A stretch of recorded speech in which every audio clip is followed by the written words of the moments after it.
আপনি সেই officer? Yes sir.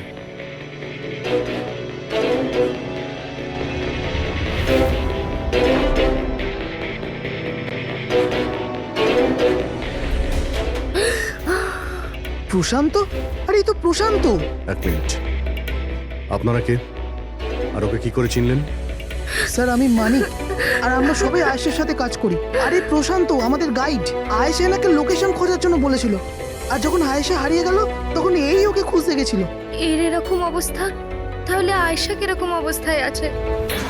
না না না, না না, আশার কিছু হয়নি, আমি বলছি তো, ট্রাস্ট মি।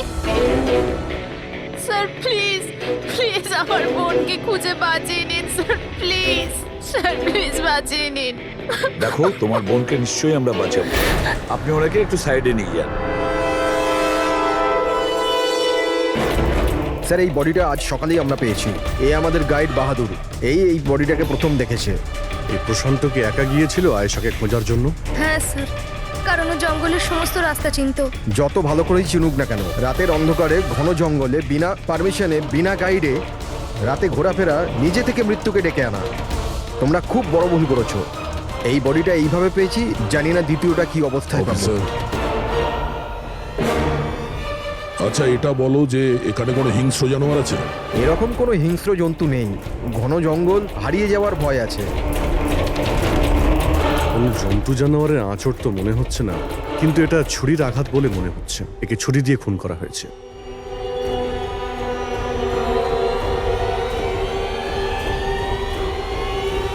স্যার, হ্যাঁ পূরবী, স্যার এই ক্যামেরাটা পেয়েছি এখানে। এটা তো আয়েশার ক্যামেরা। হ্যাঁ স্যার, এটা আশা 3 দিন আগে কিনেছিল।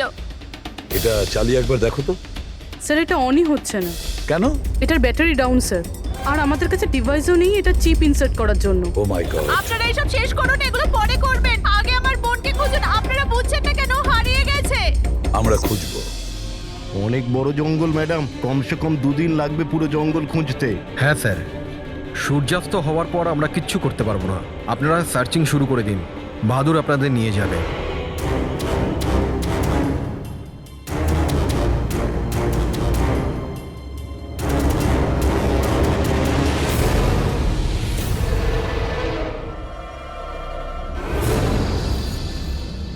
স্যার স্যার আমরা জঙ্গলের অনেক ভেতরে চলে এসেছি স্যার।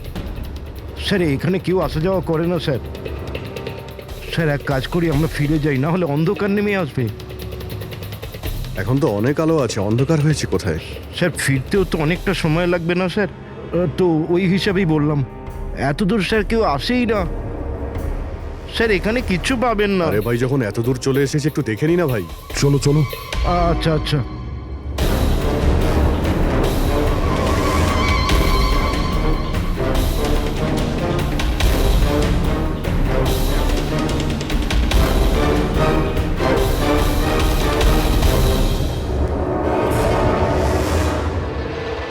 তোমরা এই জঙ্গলে ফিল্মের শুটিং করতে এসেছিলে, আর শুধুমাত্র আয়েশাই নিখোঁজ হলো, আর তোমরা ওকে খোঁজার চেষ্টাই করনি। স্যার আমরা খুব ভয় পেয়ে গিয়েছিলাম, আর এখানে ওয়েব সিরিজ শুট করার আইডিয়া আয়েশারই ছিল। স্যার আমরা ওকে আনিনি, ও আমাদের এনেছিল লোকেশন দেখাতে। হ্যাঁ স্যার, এই প্রশান্ত গাইড আয়েশার পরিচিত ছিল, আর এ কাছেই থাকতো আর জঙ্গলটাকে ভালো করে চিনতো। আর আমরা তো রাত্রিরে থাকার পর সকালে বেরিয়ে পড়তাম, সবকিছুই ঠিকঠাক চলছিল, লোকেশনও পেয়ে গেছিলাম। আর এরপর আমরা টেন্টের বাইরে আগুন জ্বালিয়ে খাবার বানাচ্ছিলাম। কটার সময়ের ঘটনা এটা? 5টা-6টা নাগাদ। আর তখনই হঠাৎ আয়েশা নিজের ক্যামেরা নিল আর জঙ্গলের দিকে যেতে লাগলো। জঙ্গলের দিকে যাচ্ছিল কেন? ও বলেছিল যে ও আশেপাশের একটুখানি ভিডিও করে হিরণকে পাঠিয়ে দেবে, আর এটাও বলেছিল আশেপাশেই থাকবে আর তাড়াতাড়ি ফিরে আসবে। তারপর অনেকক্ষণ পর্যন্ত যখন ও এলো না, তখন আমাদের মনে হলো যে কিছু গন্ডগোল আছে। এর আগে আমরা কিছু করতাম কি, সেখানে প্রশান্ত চলে এলো। ও জানতে পারলো তো ও নিজেই খুঁজতে চলে গেল। আর ও আমাদের ওখানেই থাকতে বললো। ও বললো যে জঙ্গলটা খুব বিপজ্জনক আর আমাদেরও প্রাণের ঝুঁকি থাকতে পারে। ব্যাস এটা বলেই ও জঙ্গলে ঢুকে গেল স্যার। তার মানে ওই প্রশান্ত আর ফিরে আসেনি, আর তোমরা পালিয়ে গেছো এখান থেকে নিজেদের বাঁচাতে। না স্যার, আমরা ওখানেই ছিলাম যখন চিৎকারটা শুনলাম। 15-20 মিনিট পর্যন্ত একটা মেয়ের। স্যার স্যার ওই চিৎকার শুনে আমরা খুব ভয় পেয়ে গেছিলাম, আর তারপর আমরা ওখান থেকে পালিয়ে গেলাম। স্যার আমরা খুব বড় ভুল করে ফেলেছি। চিৎকারটা শুনে আমাদের এখান থেকে পালানো উচিত হয়নি। আয়েশাকে সাহায্য করা উচিত ছিল। সত্যিই তোমরা একটা বড় ভুল করেছো। আয়েশার চিৎকার শুনে যদি তোমরা জঙ্গলে ঢুকতে, আয়েশা এখন আমাদের সঙ্গে থাকতো, আর প্রশান্ত ও হয়তো বেঁচে যেত। তুমি তো বলছিলে যে এত ভেতরে জঙ্গলের কেউ আসতে পারে না, এটা কি? স্যার আমি জানি না, কিন্তু এটা আমাদের ডিপার্টমেন্টের কখনোই নয়। জঙ্গলের মধ্যে টেন্ট, দেখছি এর ভেতরে কে আছে।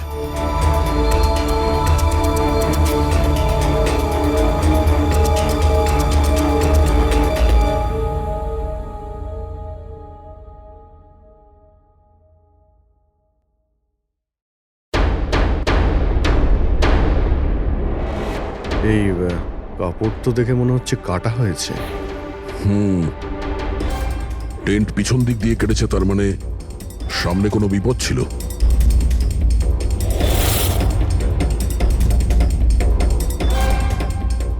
ছুরি, এটা দিয়েই কাটা হয়েছে।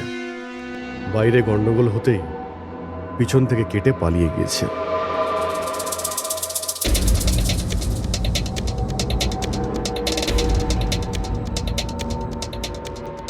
রাতে থাকার পুরোপুরি বন্দোবস্ত ছিল এখানে, বনফায়ার। এই আলু এখানে দেওয়া হয়েছিল। স্যার এত ভেতরে এত রাত্রে থাকার মতো কেউ পাগলই হবে স্যার। না হলে এত ভয়ঙ্কর জঙ্গলে রাতে থাকার কথা ভাববে কে? কোনো নেচার লাভার না কোনো খুনি? এই দেখো,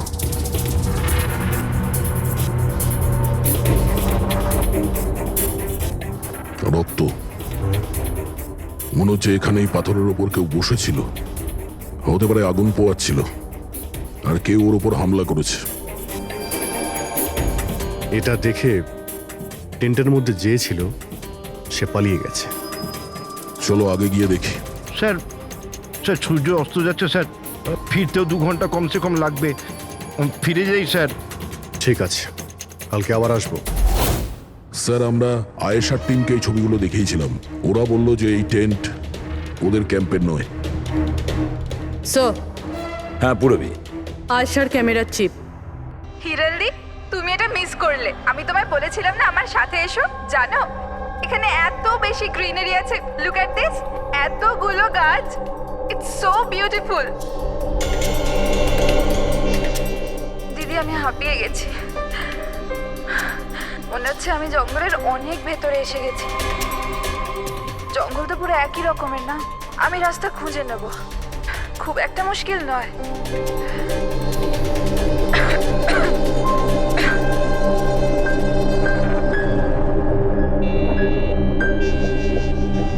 কেউ আছে নাকি ওখানে? কে ওখানে?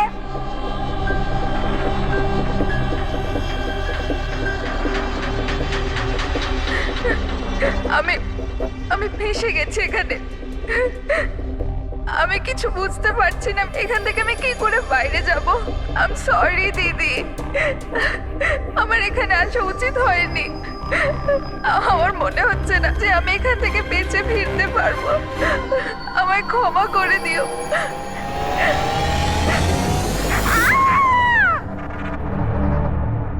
অভিজিৎ, যে কোনো পরিস্থিতিতে এই মেয়েটাকে ওই জঙ্গল থেকে উদ্ধার করতে হবে আমাদের।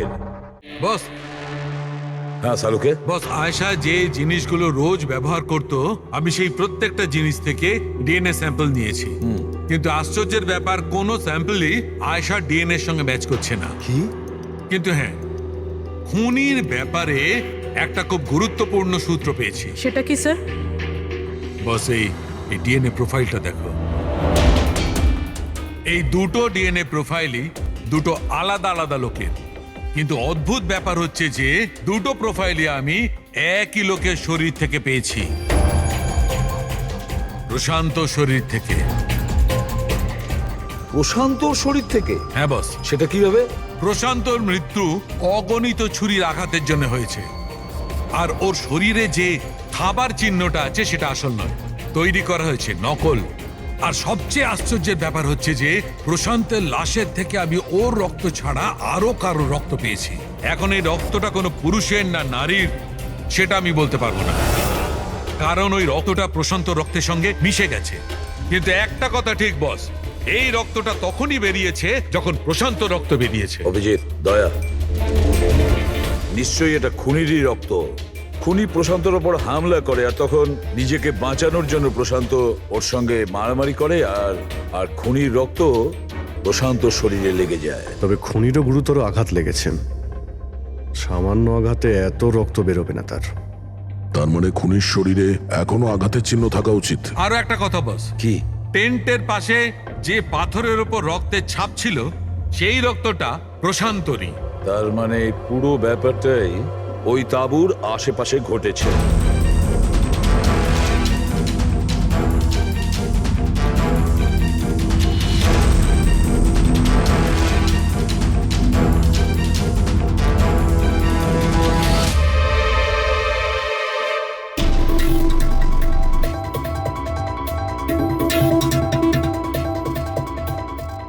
স্যার, হ্যাঁ পুরবী, স্যার এই জুতোটা পেয়েছি।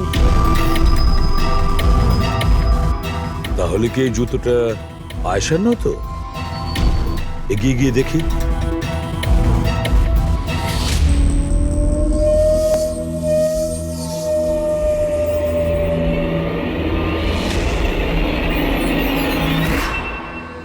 স্যার, হ্যাঁ, এই দেখুন স্যার।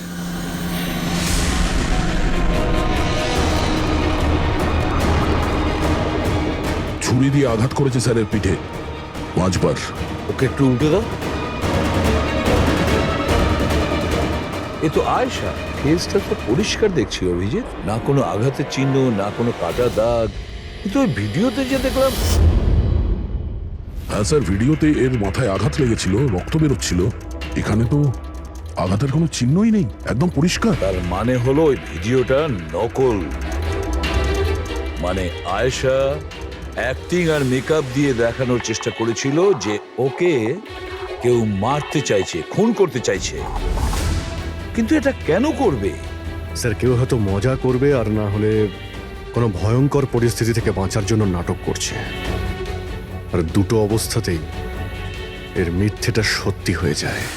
আর ও যা কিছু করেছিল, কেন করেছিল, সে তোর বন্ধু আর আত্মীয়রাই বলতে পারবে। সবাইকে ডেকে নাও। ফেডরিক, আয়েশার সমস্ত ফোন রেকর্ড চেক করো। দেখো এই ঘটনাটার পরে ও কাদের কাদের সঙ্গে কথা বলেছিল আর তারা সেই মুহূর্তে কোথায় ছিল।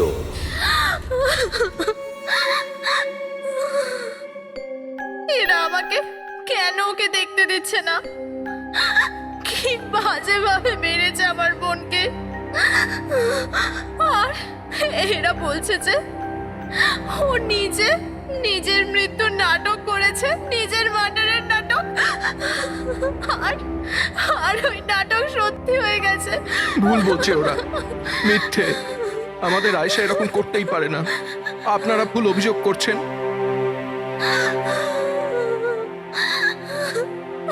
দেখুন, আপনার দুঃখ আমরা বুঝতে পারছি, কিন্তু এই অভিযোগ ভুল নয়, সত্যি। এটা আয়েশার ক্যামেরা থেকে যে থার্ড ক্লিপিংটা আমরা পেয়েছি, সেখানে আয়েশার মুখের উপরে অনেকগুলো ক্ষত চিহ্ন ছিল।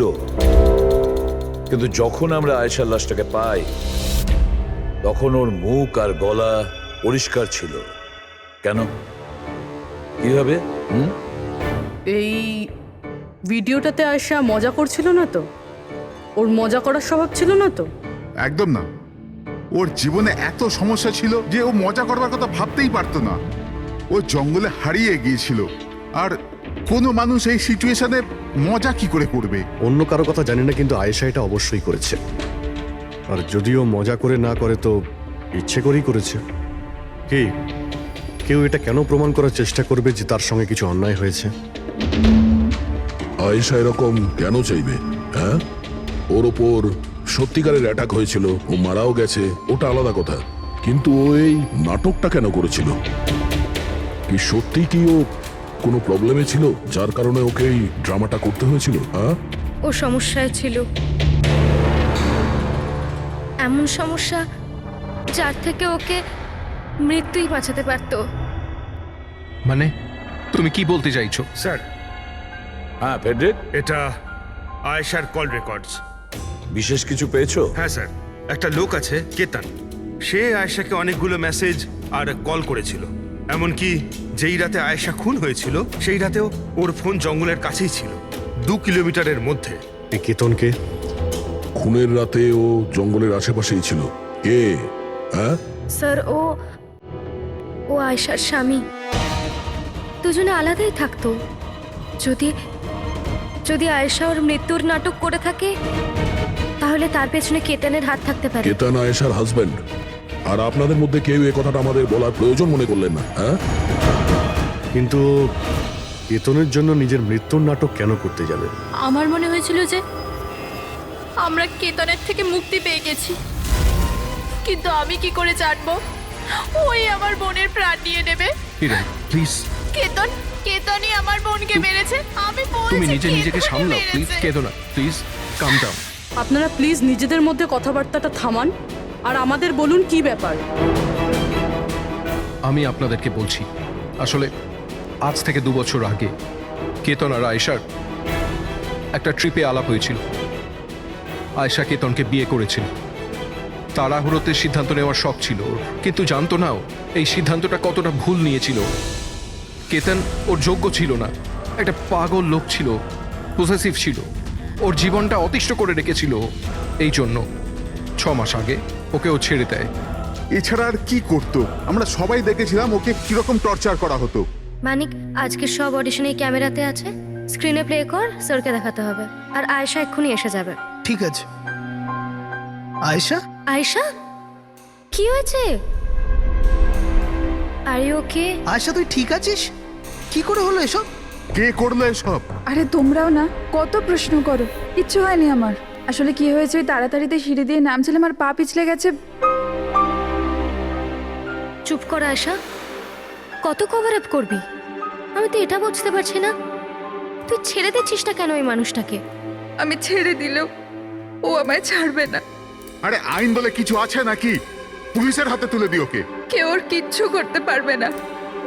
ওকে যদি পুলিশে ধরেও নিয়ে যায়, ও সেখান থেকেও চলে আসবে আর আমাকে খুঁজে বার করবে, তারপর আমায় ছাড়বে না। কখন থেকে ফোন করছি তোকে আমি? হ্যাঁ, ধরছিলিস না কেন? এখানে বসে টাইম পাস করছিস? হ্যাঁ না কেতন, তোর এত সাহস কি করে হলো? কেতন আমি ডাক্তারের কাছে গেছিলাম, তাই ফোন সাইলেন্ট ছিল, অন করতে ভুলে গেছি। ওকে, ডক্টর, হ্যাঁ আজকাল খুব বেশি যাচ্ছিস না ওর কাছে? কেতন কি বলছো? এরকম কিচ্ছু নয়। আর তুমি বললে আমি ডাক্তারের কাছে আর কোনোদিন যাব না। আমাকে প্লিজ ছেড়ে দাও, আমাকে ক্ষমা করে দাও। তোকে তোর যোগ্যতা দেখাই, চ। কি করছে এসব? ছাড়ো ওকে। এই নিজের কাজে মন দে, বুঝেছিস? Enough enough. মানুষ না, এই কেতন তো জানোয়ার। তোমরা কেতনের ব্যাপারে আমাকে আগে বলনি কেন? আপনারা যা বললেন সেটা শুনে তো মনে হচ্ছে কেতনই আমাদের প্রাইম সাসপেক্ট। মনে হচ্ছে কেতনের কারণেই সেটা করেছে। আর কেতন আয়েশার অভিনয়টাকে বাস্তবে পরিণত করেছে। যদি যদি তোমরা কেতনের ব্যাপারে আমাকে একটু আগে জানাতে পারতে। গত 6 মাস ধরে আয়েশা আমাদের সাথেই ছিল, আর এর মধ্যে একবারও তো কেতনের সাথে দেখাও করেনি। আর শহর থেকে এত দূরে জঙ্গলে আসতে পারে সেটা তো আমরা ভাবিইনি। এই ধরনের পাগল আর সন্দেহবাতিক লোক যে কোনো কিছুই করতে পারে। হ্যাঁ, কেতনের অ্যাড্রেস আর টেলিফোন নাম্বারটা আমাদের দেবেন।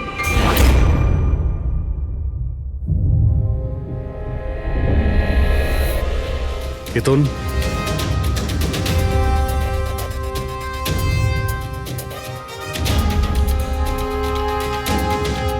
স্যার, এই ফটোগুলো দেখে তো মনেই হচ্ছে না যে দুজনের মধ্যে কোনো ঝামেলা ছিল। আপনারা? কেতন আয়েশার স্বামী। Police, CID. আপনারা কি করতে এসেছেন এবার? আমার আয়েশা চলে গেছে, আমার জীবন বরবাদ হয়ে গেছে। আপনারা কি চান আমার থেকে? ইনফরমেশন তোমার আর আয়েশার ব্যাপারে। শুনেছি তুমি নাকি খুব বিরক্ত করতে ওকে। স্যার, আমি ওকে অনেক ভালোবাসতাম, নিজের থেকেও বেশি। সেই কারণে ওকে টর্চার করতে, মারতেও? হ্যাঁ, আমি কেন টর্চার করবো ওকে? তোমার কাছ থেকে বাঁচার জন্য কোর্টের কাছে সাহায্য চেয়েছিল, তাও তুমি ওকে বিরক্ত করা বন্ধ করনি। স্যার মিথ্যে কথা এসব, এরকম কিছুই ছিল না। মিস্টার কেতন, রেকর্ড আছে আমাদের কাছে। তুমি বারবার ওকে ফোন করে আর মেসেজ করে হুমকি দিয়েছিলে। আর এটাও কাউকে বলেও নি, আমরা জেনে গেছি। আর তাছাড়াও গত 6 মাস ধরে তুমি হেরাল আর রোহানের ঘরের আশেপাশে ঘোরাফেরা করছিলে, আর যে রাতে আয়েশা খুন হয়েছে ওই রাতে তুমি ওই জঙ্গলেই ছিলে। এগুলো তোমার ফোনের লোকেশন থেকে পাওয়া গেছে। নিজের অপরাধ থেকে লুকানোর চেষ্টা করো না, কোনো লাভ হবে না। আর এই ডবল মার্ডারে খুনিরও প্রচুর আঘাত লেগেছে। এই কি করে লাগলো তোমার? স্যার এই আঘাতটা ওই দিন ঝোপেতেই লেগেছিল, কিন্তু এরকম কিছুই নয় যেটা আপনারা ভাবছেন। স্যার আমি আয়েশাকে মারিনি। স্যার আমি মানছি যে আমি ওই দিন জঙ্গলে গিয়েছিলাম, কিন্তু স্যার আমি তো শুধু ওর সাথে কথা বলার জন্য গিয়েছিলাম। স্যার পুরো 6 মাস হয়ে গেছে, আমি ওকে দেখিনি পর্যন্ত। খুব মিস করতাম স্যার ওকে, ওর সাথে দেখা করতে চাইতাম, ওর সাথে কথা বলতে চাইতাম, যাতে ওকে বাড়িতে ফিরিয়ে আনতে পারি, যাতে আবার টর্চার করতে পারো। না স্যার, আমি বদলে গেছি স্যার। স্যার আমি তো এটাই বলতে চেয়েছিলাম, কিন্তু যখন আমি জঙ্গলে গেলাম দেখলাম যে ও অন্য কারোর সাথে যাচ্ছে জঙ্গলের ভেতর। স্যার আমি কি করতাম স্যার, আমি এমনিতেই মাথা গরমের লোক। আমি ভাবলাম বেকার বেকার ঝামেলা তৈরি হবে, সেই জন্য আমি চুপচাপ বাড়ি ফিরে এলাম স্যার। স্যার ট্রাস্ট মি, আমি কিচ্ছু করিনি, আমি মারিনি ওকে স্যার। দেখো কেতন, তুমি এখনো আমাদের সন্দেহের তালিকায় আছো। যতক্ষণে কেসটা শেষ না হচ্ছে তুমি হেফাজতে থাকবে। স্যার এই কেতনের কাছে কিন্তু আয়েশাকে মারার মোটিভ ছিল, ও তো বেঁচে গেছে। এবার বাকি রয়েছে এরা সবাই। হিরাল, সায়রা, অজিত, মানিক আর রুহান, এরা কি সবাই আয়েশার আপনজন ছিল? এদের কি মোটিভ হতে পারে? কারণ এদের মধ্যে তো কোনো প্রবলেম নজরে পড়ছে না। কেউ তো হবে স্যার যার আয়েশার মৃত্যু হলে লাভ হবে। কেউ কি পাবে ও মারা গেলে? সম্পত্তি, টাকা। টাকা? ইন্স্যুরেন্সের টাকা? হ্যাঁ, ইন্স্যুরেন্স। রবি, ফেডরিক, একটা কাজ করো, এই শহরে যতগুলো ইন্স্যুরেন্স কোম্পানি আছে সেখানে গিয়ে খোঁজ নাও আয়েশার নামে ওদের কাছে কোনো লাইফ ইন্স্যুরেন্স পলিসি আছে কিনা। কিন্তু একটা কথা, আয়েশার বন্ধু বা তাদের ফ্যামিলির কাউকে বলবে না কিছু। যদি ওদের মধ্যেই কেউ খুনি হয় সে সতর্ক হয়ে যাবে।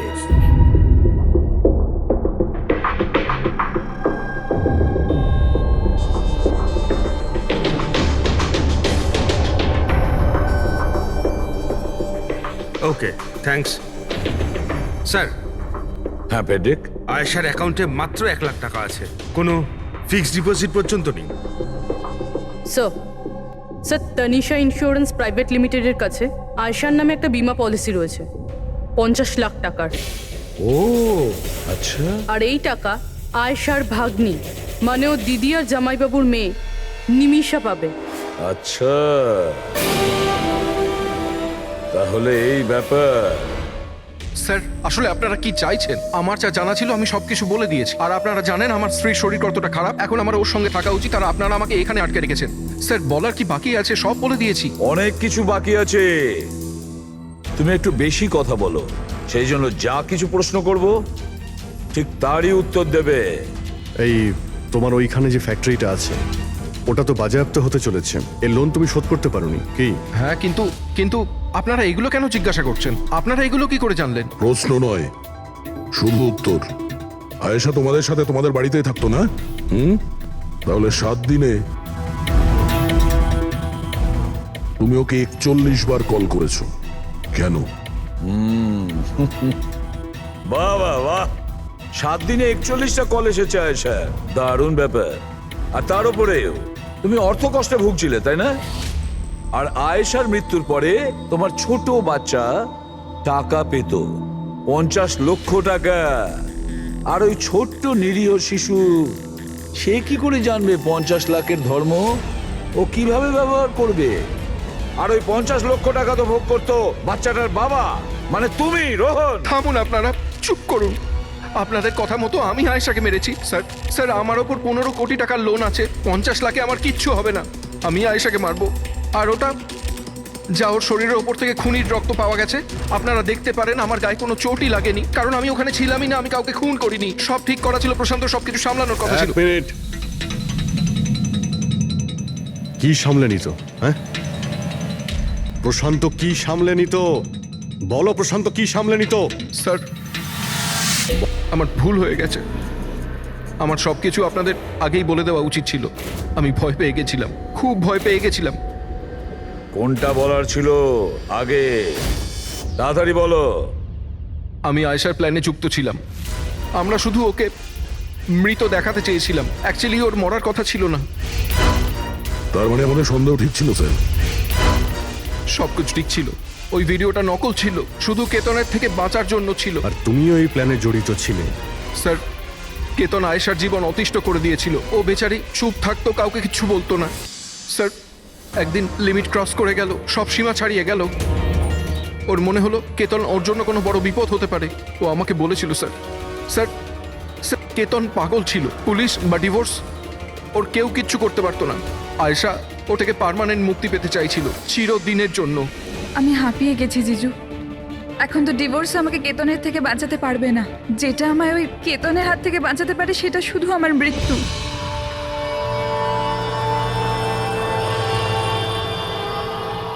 আয়েশা, এটাই যদি একমাত্র রাস্তা হয় তাহলে এটাই ঠিক। তোমার মৃত্যু তোমায় কেতনের হাত থেকে বাঁচাতে পারে। মরে যাও। হোয়াট? রিল্যাক্স, আমার কাছে একটা আইডিয়া আছে। আমাদেরকে এমন কিছু করতে হবে যাতে মনে হয় আয়েশা মরে গেছে। তোমার সাথে কোনো দুর্ঘটনা হলো বা কেউ তোমাকে মেরে দিল, আর বডিকে এতটা খারাপ করে দেওয়া হলো যে কেউ চিনতে না পারে আয়েশা। তারপর তুমি এখান থেকে অনেক দূর চলে যাবে, আর তোমার ওই ইন্স্যুরেন্সের টাকা যেটা মিমির নামে আছে আমি তোমাকে পৌঁছে দেবো। 50 লাখ টাকা দিয়ে একটা নতুন জায়গা, নতুন লাইফ, নতুন করে শুরু করবে। কিন্তু জিজু, আমি বেঁচে থাকাকালীন আমার লাশ কোথা থেকে আসবে? ওর জন্য টেনশন নিও না, আমি সবকিছু করে নেব। আমার এক বন্ধু আছে প্রশান্ত, ও আমার জন্য অনেক কাজ করে দিয়েছে। কিন্তু হ্যাঁ আয়েশা, এরপরে তুমি কখনো জীবনে আমার সাথে, মিমির সাথে, হিরালের সাথে কোনোদিন দেখা করতে পারবে না। হ্যাঁ, কিন্তু ওই পাগল লোকটার থেকে তুমি সারা জীবনের জন্য মুক্তি পেয়ে যাবে। তুমি মুক্ত হয়ে যাবে। সবকিছু ঠিক ছিল, সবকিছু প্ল্যান মাফিক চলছিল। আমি আয়েশা আর প্রশান্তর সঙ্গে ফোনে যোগাযোগ রেখে চলছিলাম। তারপর জানি না হঠাৎ করে ফোন কেটে গেল। আমি জানতাম ওখানে একটা মেয়ের মৃতদেহ পাওয়া যাবে, যার ব্যবস্থা আমি বাধ্য হয়ে করেছিলাম। শুধু আয়েশার জামা কাপড় ওই মেয়েটিকে পরানোর কথা ছিল। ওর মুখটা এত খারাপ ছিল যে কেউ চিনতেও পারতো না। কিন্তু স্যার, সিরিয়াসলি আমি তো শকে ছিলাম। ওটা মেয়েটার নয়, প্রশান্তের বডি ছিল। স্যার, প্রশান্ত তো আয়েশাকে সকাল হওয়ার আগেই জঙ্গল থেকে অনেক দূরে নিয়ে যাওয়ার কথা ছিল, কোনো সেফ জায়গায়। কিন্তু হঠাৎ করে কি হয়ে গেল স্যার? স্যার, আমার যতটা জানা ছিল আপনাদের বলে দিয়েছি স্যার। স্যার, প্রশান্তকে কে মেরেছে, আয়েশাকে কে মেরেছে আমি জানি না। স্যার, তার মানে তৃতীয় কোনো ব্যক্তি ছিল যে প্ল্যানটার ব্যাপারে জানতো, যে আয়েশাকে চিনতো, প্রশান্তকেও চিনতো, আর ওই সময় ওই জঙ্গলেই ছিল। কোনো তৃতীয় ব্যক্তি? হ্যাঁ, কোনো তৃতীয় ব্যক্তি। তোমার প্ল্যানের হিসাবে টেন্টে প্রশান্ত এবং আয়েশা থাকার কথা ছিল, কিন্তু টেন্টের পাশে একটা পাথরের উপর প্রশান্তর রক্ত পাওয়া গেল, আর ওই টেন্টটা পেছন থেকে ফাটা ছিল। মানে আয়েশা টেন্টের সামনে থেকে যাওয়ার বদলে পেছন থেকে ছিঁড়ে বেরিয়েছে। মানে ও বিপদটা আগে থেকে বুঝতে পেরেছিল। হতে পারে ও প্রশান্তর সঙ্গে যা কিছু হয়েছিল সেটা দেখে ফেলেছিল। ইট ইজ ক্লিয়ার যে ওখানে কোনো তৃতীয় ব্যক্তি ছিল। ও প্রথমে প্রশান্তকে মেরেছে, তারপর আয়েশার পেছনে দৌড়েছে। কারেক্ট। যদি ভালো করে দেখা যায় তাহলে ওই রাতে জঙ্গলে এটাই হয়েছিল যে প্রশান্ত আর আয়েশা জঙ্গলে যায়। আয়েশা টেন্টের ভিতরে ঘুমোচ্ছিল আর প্রশান্ত বাইরে বসে আগুন জ্বালাচ্ছিল। এর মধ্যে সেই তৃতীয় ব্যক্তি ওইখানে যায় আর প্রশান্তর সঙ্গে ঝামেলা বাঁধে। আর সেই ব্যক্তি ওর উপরে আক্রমণ করে, আর আয়েশা টেন্টের পিছন দিয়ে পালিয়ে যায়। আর ওই ব্যক্তি প্রশান্তকে নির্মমভাবে হত্যা করে আর আয়েশার পিছনে ধাওয়া করে। তাহলে তৃতীয় ব্যক্তিটা কে, যে আমাদের প্ল্যানের ব্যাপারে জানতো আর জঙ্গলকেও ভালো করে জানতো, তাই এত রাতে টেন্টে পৌঁছেছিল? হ্যাঁ, এই সমস্ত চিন্তা আপনি করবেন না রোহন বাবু। এই তৃতীয় যে আছে না, তাকে তো আমরা ধরেই ছাড়বো। হ্যাঁ, হোক বা না হোক, এই ধাঁধার সমাধান এখানে আছে, এর মধ্যে, কিন্তু আমরা দেখতে পাচ্ছি না। খুনি হবে তো স্যার এদের মধ্যেই কেউ। কিন্তু আমরা দেখতে পাচ্ছি না। রবি, ওই ক্লিপিংটা চালাও যেটা আমরা আয়েশার ক্যামেরা থেকে পেয়েছিলাম, ফার্স্ট ক্লিপ।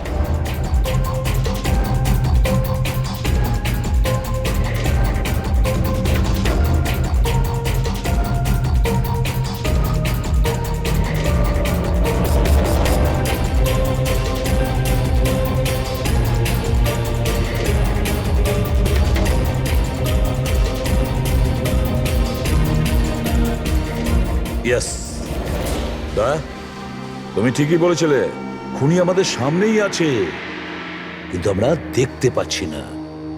একটা কাজ করো, সবাইকে জঙ্গলে ডেকে নাও, তখনই বোঝা যাবে। স্যার, এখনো আপনারা আমার ওপর সন্দেহ করছেন, যেখানে আমি আপনাদের সবকিছু সত্যি কথা বলেই দিয়েছি। স্যার আমি আমার বউকে কেন মারবো স্যার? আমি তোকে ভালোবাসি স্যার। আমার বোনের খুনিকে খোঁজার বদলে আপনারা আমাদেরই জিজ্ঞাসাবাদ করছেন। আর ওর গায়েব হওয়ার খবর তো আমি হিরাল ম্যামকে দিয়েছি, আর আমরা যদি কিছু করতাম তো আমরা কেন ফোন করতাম? হ্যাঁ, কিন্তু কেউ তো আয়েশাকে খুন করেছে, আর কে খুন করেছে সেটা আমরা জানি। আয়েশাকে খুন তোমাদের মধ্যেই কেউ করেছে, তোমাদের মধ্যেই কেউ। আমাদের মধ্যে কে হতে পারে স্যার? এখনই জানতে পারা যাবে। রোহন, তুমি একটা কথা বলো, আয়েশা রেকির জন্যে তোমার বাড়ি থেকে দুর্ঘটনার একদিন আগেই গিয়েছিল না? হ্যাঁ স্যার, একদিন আগেই গিয়েছিল। আর এটা সেদিনেরই ছবি, তাই না? যেদিন ওর রেকিতে যাওয়ার কথা ছিল। আয়েশার অ্যাকাউন্ট ওই পোস্ট করেছে, তো ওরই হবে। আর আপনারা আমার বোনের খুনিকে খোঁজার বদলে এরকম ফালতু জিজ্ঞাসাবাদ করছেন, আমাদের উপরে ব্লেম করছেন। এতে কি প্রমাণ পাবেন আপনারা? এটাই যে তোমরা আয়েশাকে জীবন্ত দেখেছিলে শেষবার ওই দিনই, তারপরও নিখোঁজ হয়ে গেছিল, তোমরা আমাদের বলেছিলে। আচ্ছা, ও কি কি পরেছিল অপর্ণা, তুমি বলেছিলে, তোমার মনে আছে? হ্যাঁ, ও না স্কাই ব্লু কালারের টি শার্ট পরেছিল আর ব্ল্যাক কার্গো প্যান্ট ছিল। হাই পনিও করেছিল। আপনার তো নিশ্চয়ই মনেই আছে। হিরাল, তুমি কি করে জানলে আয়েশা মরার সময় কি কাপড় পরেছিল? বলো, আরে বলো না। কারণ সেই দিন এ জঙ্গলেই ছিল। এই প্রশান্তকে মেরেছে, আর তারপর আয়েশার পিছনে দৌড়োয়, ওর পিছু নেয় আর ওকে মেরে ফেলে। আর প্রশান্তকে মারার সময় তোমার গভীর আঘাতও লাগে। দেখাও। হত সারুন, আমার দূরে থাকুন। হ্যাঁ, আমার থেকে। একে তো আপনারা আমার বোনের খুনিকে খুঁজে পাচ্ছেন না, তার উপরে আমার ওপরে অভিযোগ দিচ্ছেন। হ্যাঁ, ব্যাস, অনেক অভিনয় করেছো, এবার ঠিক করে বলো, কেন মেরেছো তুমি আয়েশাকে? হ্যাঁ, আমি মেরেছি আয়েশাকে। আমি মেরেছি আয়েশাকে।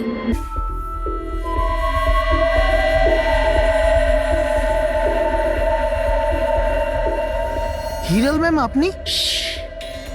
আসতে বলো। আয়েশা না উঠে পড়ে। ইনফ্যাক্ট আমি বলছি যে ওকে সব সময়ের জন্যই না ঘুম পাড়িয়ে দাও। এটা কি বলছেন ম্যাডাম? রোহান তো তোমাকে আয়েশাকে সুরক্ষিতভাবে এই জঙ্গল থেকে বাইরে বার করার জন্য কত টাকা দিয়েছিল? 2 লাখ টাকা। আমি না তোমাকে 5 লাখ টাকা দেব আয়েশার প্রাণ নেয়ার জন্য। হিরাল ম্যাম, এসব কি বলছেন? আয়েশা ম্যাডাম আপনার বোন, আর আমি ওকে বাঁচানোর সওদা করেছি। আমি ওর সাথে বেইমানি করতে পারবো না।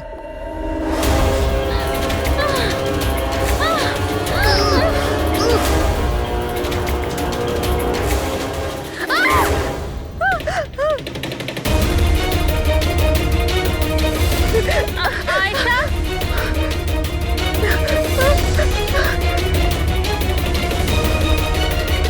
আয়েশা,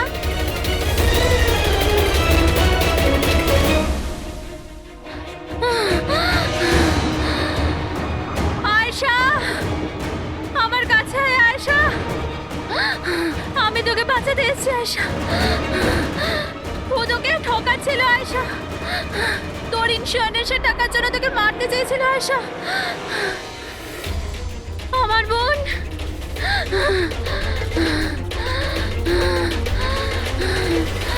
আয়েশা।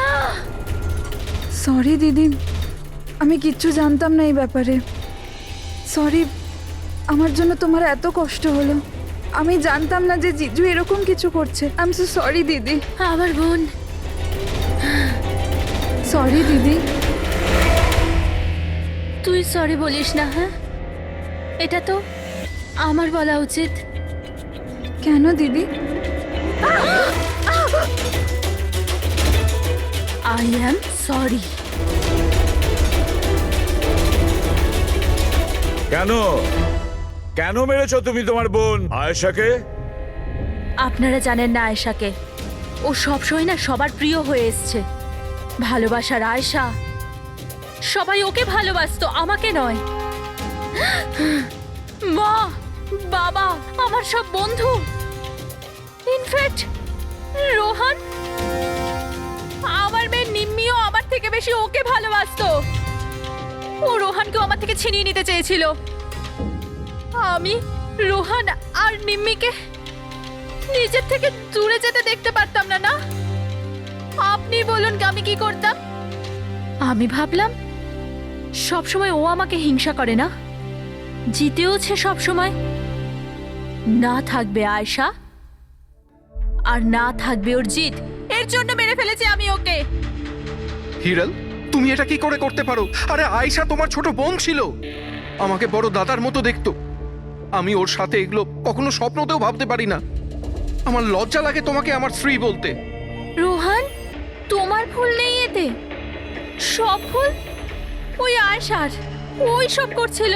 ও না তোমাকে আমার থেকে ছিনিয়ে নিতে চেয়েছিল, কিন্তু এখন তো এটা হবেই না। এবার তো তোমাকে কেউ আমার থেকে কেড়ে নিতে পারবে না। খুব বড় ভুল করেছো তুমি। তোমার সন্দেহ, তোমার ইনসিকিউরিটি একটা নিরীহ মানুষের প্রাণ নিয়েছে, প্রশান্ত গাইডের।